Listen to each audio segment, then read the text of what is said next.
দুইটি ঘন্টা একত্রে বাজার পর প্রথমটি 5 মিনিট পর পর এবং অপরটি 7 মিনিট পর পর বাজে। ঘন্টা দুইটি সকাল 10টায় একত্রে বাজার পর পরবর্তী সময়ে কখন আবার একসঙ্গে বাজবে? তাহলে বলা হচ্ছে যে পরবর্তী সময়ে এটা আমাদেরকে নির্ণয় করতে হবে, পরবর্তী সময় কখন। আর প্রথমে একত্রে বেজেছিল এটা লেখা আছে, বাজার পরে প্রথমটি 5 মিনিট এবং অপরটি 7 মিনিট পর বাজে। তাহলে আমরা বুঝতে পারছি যে দুইটি একসঙ্গে বাজার পরে প্রথম ঘন্টাটি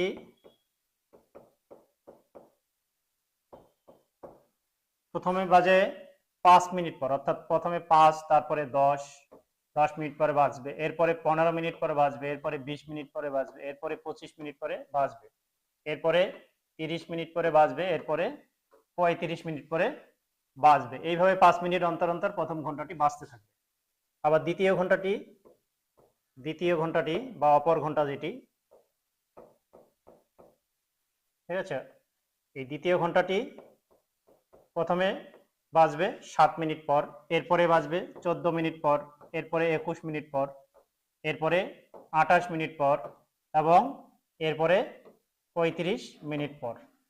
তাহলে তোমরা দেখতে পাচ্ছ যে এখানে দুইটি ঘন্টা এক জায়গায় গিয়ে মিলিত হবে, সেটি হচ্ছে 35 মিনিটে দুইটি একত্রে আবার বাজবে। প্রথমে একত্রে বেজেছিল, তারপরে প্রথমটি 5 মিনিট পর বাজার পরে 35-এ গিয়ে একবার বাজবে, আর দ্বিতীয় ঘন্টা বা অপর ঘন্টাটি 7 মিনিট পর বাজতে বাজতে 35-এ গিয়ে আবার বাজবে। অর্থাৎ দুইটি ঘন্টায় কিন্তু একসঙ্গে আরো একবার বাজবে।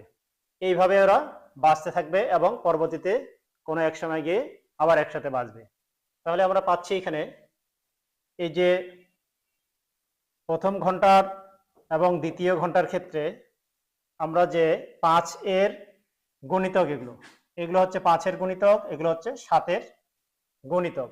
গুণিতকগুলো আমরা গিয়ে একসঙ্গে মিল পেলাম, অর্থাৎ আমরা এখানে লিখতে পারি 5 ও 7 এর সাধারণ গুণিতক। সাধারণ গুণিতক কত? 35।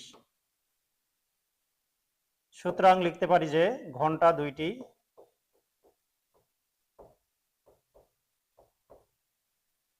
পরবর্তীতে একসাথে বাজবে 35 মিনিট পর।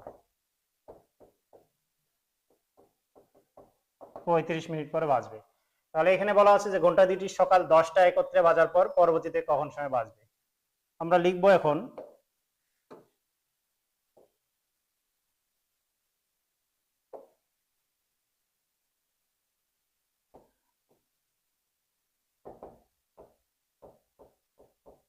ঘন্টা দুইটি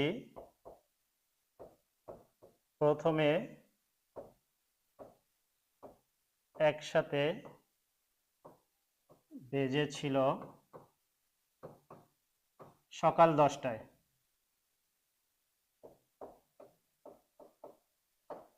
অতএব পরবর্তীতে পুনরায় একসাথে বাজবে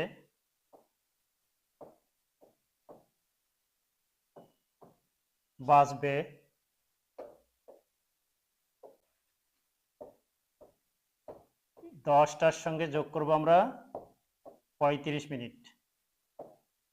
ঠিক আছে, 10টার সময় আমরা 35 মিনিট এইভাবে যোগ করে নিব, সমান 10টা 35 মিনিট। 10টা 35 মিনিটে,